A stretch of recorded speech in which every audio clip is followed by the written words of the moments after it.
Hey guys, it's Kathryn Perry, and I'm in the group and I am in the process of creating my high ticket coaching offer. And I've been doing this work for a long time. I have probably done over 10,000 sessions, one on one sessions, and taught so many classes um, over the years. But now we're in a new age and a new level of communicating. And I'm actually going to a new level in my business. And so I've realized it's really important for me to be able to communicate the value of what happens in a session and what are the outcomes my clients can expect. Now, this is a challenge for me because I'm a mindset coach and personal breakthrough, and I work with a um, particular process, but I have a lot of tools in my tool bag. And so my approach is let's find out what's happening. I'll give you a diagnosis. Let's create a measurable outcome. And that's really been a great method for communicating with my clients. It's been a really terrible method for figuring out how to communicate that value and attract my ideal clients.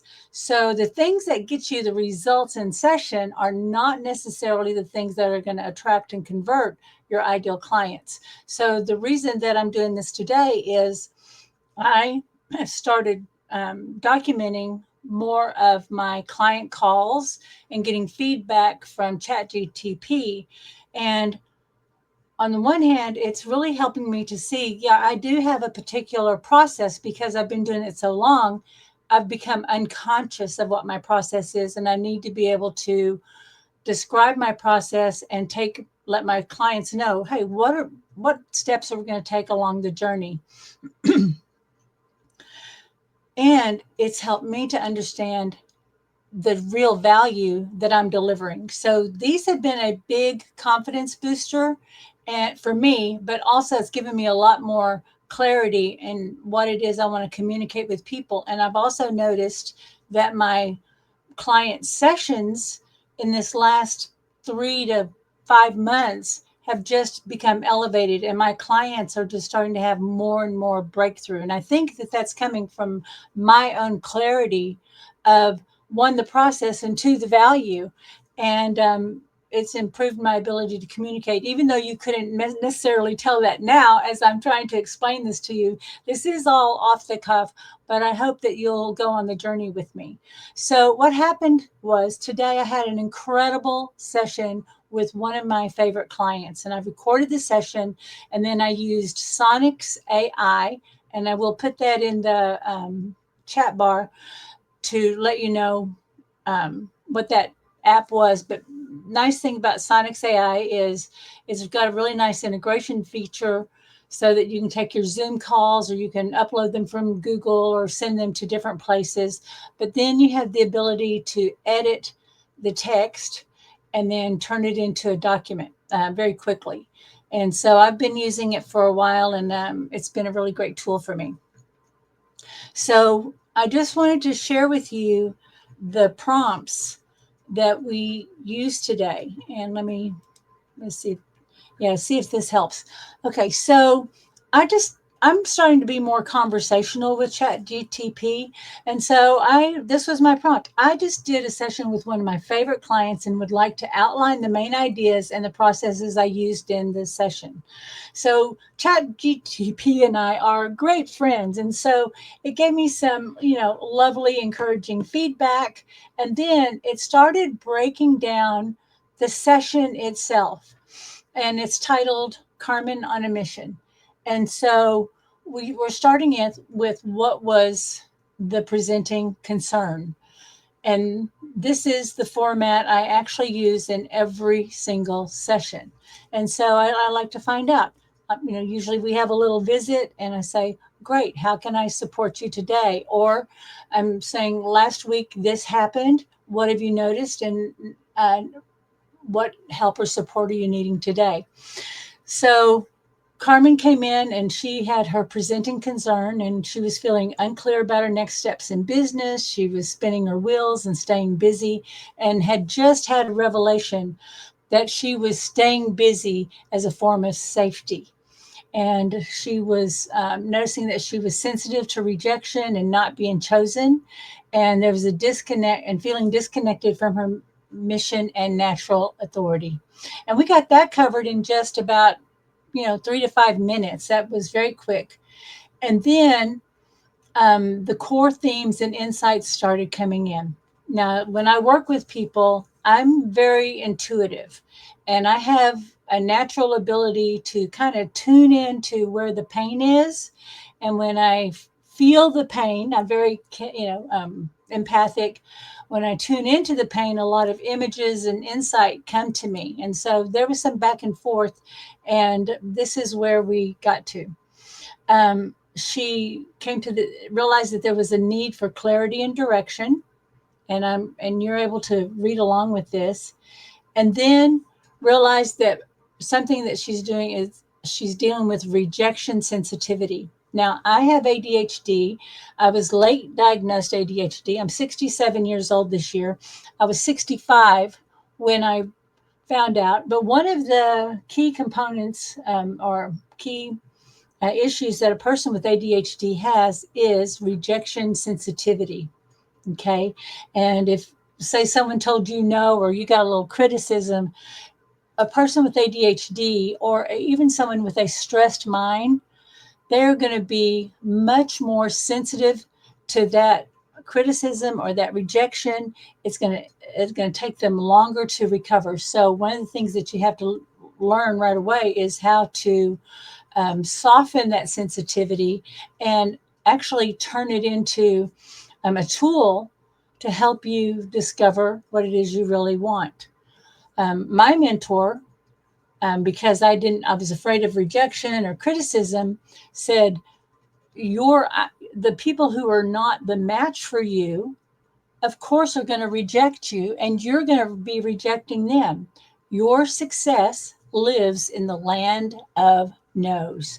And so that was a big growth moment for me. Instead of no longer seeking approval everywhere, I started actively seeking, hey, I'm going to go through as many no's as possible, because I know that my ideal client, the person that's looking for me, will say yes, and the person that I'm looking for, I will say yes to. So the other piece that came up was that her inner positioning was, don't reject me, please choose me. And she was in a position of hoping. So we were able to break down. So we were able to, one, identify what the pain was and get it reframed. And then we connected into her mission in a more powerful way. So we then flipped the script and had her connect her inner authority. And so this was really powerful, because these are the states of being. This is the mindset that you want to have as you're moving forward in any change in your life, but particularly if you are in the business world. So then I said, well, what are the tools and the processes that I use? Because I have a long background in hypnotherapy, NLP, and theta healing, and EFT tapping, but I work mainly with the proprietary technique called the One Command. And I teach a program called Commanding Wealth for business owners, so that they can identify not only their money blocks, but I call it connecting to your secret profit map. And that is your inner state of being, connecting to your mission, getting the vision, and taking aligned action. And we actually call it inspired action. And this is where your intuition is on in service to your mission. And you start getting guidance coming in at different levels of intelligence and different levels of understanding. Okay, so we used the one command process. We had some really powerful commands. Then I took her to a process that was a 2-screen process. One, imagining her current life and how she saw it, and hey, if nothing ever changed and she kept the same attitude, how would this little movie end? And then the other, with her in a powered state, living from her mission. And the second one was much more powerful for her. Then we took her into theta and dissolved it. And it was just a beautiful, beautiful process. But then we started reframing her experiences. So, what she was reading as rejection in her current environment, it became a reflection of shared standards for meaningful connection. She's moving from a place in the South where it's much more social and welcoming and, hey, come to the picnic kind of idea, come to the meeting. And, but she moved to Idaho where it's much more insular and they were having an influx of outsiders and everybody was kind of locking down and not welcoming to visitors. So she was feeling very much the outsider. But then the revelation came that, hey, you don't just welcome anybody into your life. You've got friends that you've had for years and years and years, and you're always friendly, but you don't just let everybody in. And she said, right. I said, so that's actually shared standards. And then she had a particular need in her business, but then it became for a particular person in her vendor of service. And that became an exercise in choosing and not settling. In her business, she had to have someone who could coordinate the transactions. The person she had was kind of handed off to her. And then that client said, no, it's not working out. And she was, kind of feeling the rejection, but then she realized she didn't choose that person. And she needed to establish a new criteria for her selection. And so that's part of what that was. And then we went right through strategy and action planning, where we, in her reclaiming authority. So we kind of, came up with some ideas. We established what her criteria was for her TC. But hey, every relationship that you have. And so we decided to put it that she's in the circle, that she's creating a hub, and that's where the idea for the newsletter came from. Stand in your authority. You could do that with a book. You can do that with a group. You can set up a networking group. You can do that in many ways, but to where you're establishing your authority. But even if she didn't do any of those things, if within her way of thinking and being in her business, she needs to be in the center hub, and all the relationships are on the outside, and all those outside relationships have to align with her. So that put her in the center, and she's in the authority because she's the one running her business. She has the final say, and she's developing these outside relationships. But I am a big believer in becoming the hub in your niche. And I did that when I set up my first meetup group. And then I did that when I set up the first Commanding Wealth group. And at one point, we had 750 group leaders, people I trained to set up groups all over the world. It was really exciting. And so teaching people really how to become the hub for your niche, for your ideal clients, this is a big missing piece. And so we talked about that.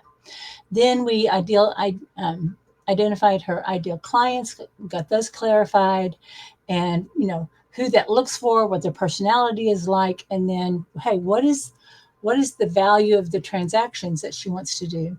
And then we had some powerful questions and prompts. So two that were really important. Very often when we are noticing that we're not in our authority, that we've been making a mistake, that maybe we've been busy, being busyness instead of business, when we notice that we haven't been playing bigger, or that we've allowed our fears to take over, or we gave in to excuses, a lot of times we're going to have a negative feeling about ourselves. And so it's really important to forgive and release yourself, because you were doing what was possible at the time. You knew you were doing exactly what you were capable of doing in that moment. But it's important to release yourself and all that energy and the emotion, so that all of that can start aligning and integrating back to your greater purpose and mission. Let's get back to this. So then we, we went back to, we took and grounding from hope to embodiment. And we did that through the one command process, but to where she was really switching the gears from someone who hoped they picked her, didn't reject her. And a lot of times our own marketing is hope marketing, right? Oh, I'll try this. I hope it works, instead of creating a real strategy and committing to it. But we brought her into embodiment of what that mission was. And the embodiment is, I am the person on that mission. I am living, moving, breathing in alignment with that mission. Every action I take, everything I see, everything I experience is in support of that mission. And that's a really important idea, because so often we're doing all this stuff trying to get to the mission, but we need to embody that mission. Then the imagery that came in is like, well, in the Justice League or her cadre, and that she's the hub, and then organizing all of them. But everybody who's working with you, whether it's clients, customers, vendors, referral partners, venues, everybody, they're on the same mission. And so all of y'all are aligned in support of each other, in support of the mission, knowing that you each have your own role. Okay. And then we closed with that energetic, emotional, it's done.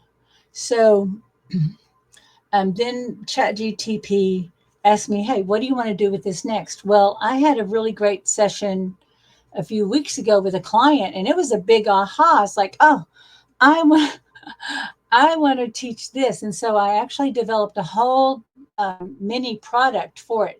I think what's going to happen with this is, number one, it's going to be a blog post. I'm going to split out some things so that it can be turned into some mini teachings, just the principles, and then introducing the concepts of my of the one command, and who it's for and why it matters and how to use it. And then, this would be an invite to a one-on-one call with me. I'm going to be able to take a lot of these elements and put this into my sales webinar. And then I can take this and spin this teaching, these pieces, into a blog post. From that blog post, I can create some supporting emails, and it just can spin out and out from there. This will also be a key piece, because I am organizing my current program, Commanding Wealth. I'm pulling those elements into an ebook that I can use to promote it. Remember, I talked about authority, creating a book, the webinar, becoming a hub. All of these establish your authority in your niche. So this is going to be one of the tools that I'm going to be also spin into my authority marketing. Hey, I hope that this was helpful. I would love to get your comments or suggestions. Again, this was right off the cuff. Thank you for your patience, and I look forward to connecting with everybody in the group. Bye-bye.